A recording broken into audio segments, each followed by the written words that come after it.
Ik groet u in de naam van koning Jezus, onze enige, echte, waarachtige God.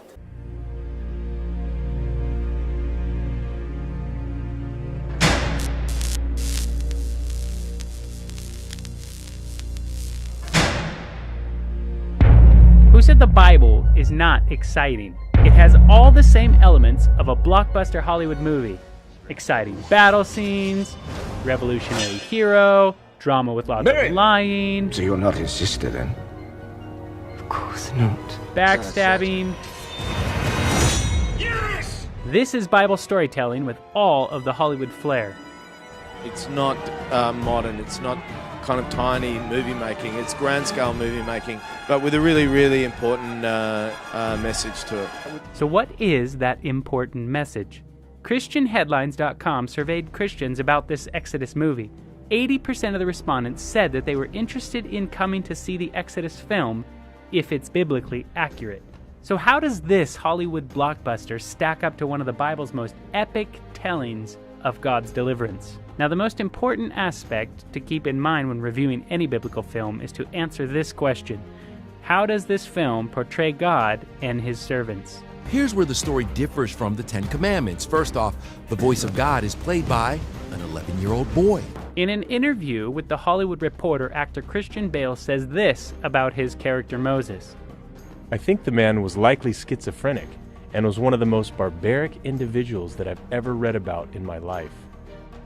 Schizophrenia, a long-term mental disorder of a type involving a breakdown in the relation between thought, emotion, and behavior, leading to faulty perception, inappropriate actions, and feelings, withdrawal from reality and personal relationships into fantasy and delusion, and a sense of mental fragmentation. This is what most people would call crazy. And barbaric? The trailer does depict Moses with a sword at Ramses' throat, threatening him to free the Israelites. Mr. Bale goes on to say, He was a very troubled, tumultuous man, and mercurial.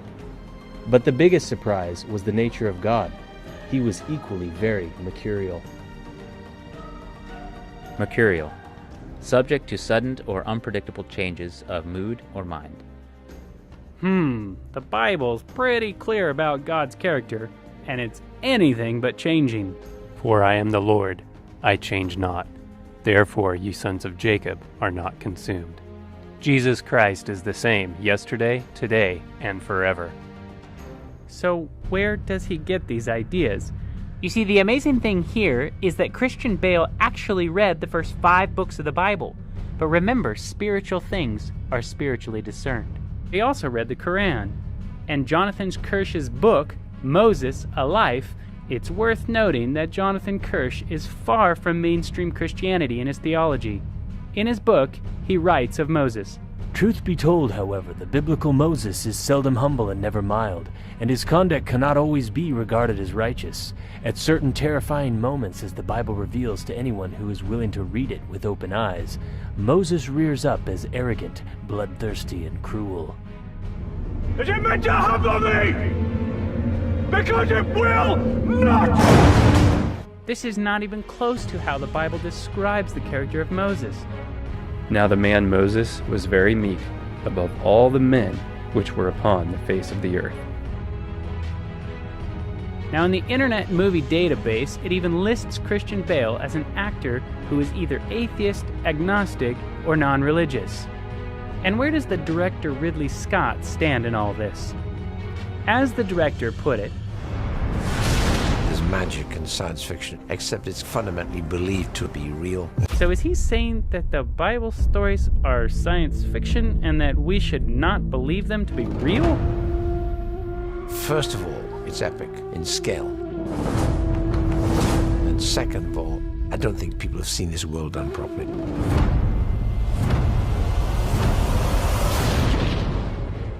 Might be because you don't think that the biblical account is real. In an interview with Esquire, he says the following. And the biggest source of evil is, of course, religion. Our religion? Can you think of a good one? A just and kind and tolerant religion? Clearly, Scott does not see Christianity or its God to be kind or tolerant, in a tone that suggests it's ludicrous to worship such a God. and it comes out in his storyline. So let's analyze these really important messages. Maybe it's when Miriam is lying to Ramses. Miriam! Come, sit down. How do you know Moses? You know how I know him? So you're not his sister then? Of course not. Come to think of it, I don't remember Miriam interacting with Ramses in the Bible. Creative license? What about this message? Put your trust in Moses. Ready yourselves! You've honored me with your trust! Instead of putting your trust in God. And like his sister, he's a liar too. I've not been completely honest with you. And they probably got their lying ways from their parents. Your parents never told you the truth. What truth?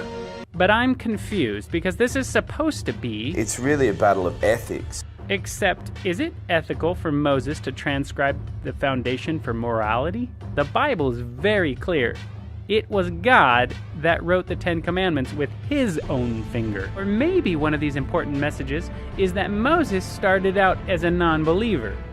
We're being taken through the story by Moses, who was essentially a non-believer. Neither of us believes in prophecies. I want to know the truth! Maybe the message you're trying to get across is that we should believe in prophecies. But this prophecy is not in the Bible. The year of your birth, there was a prophecy that our leader would be born to liberate the slaves.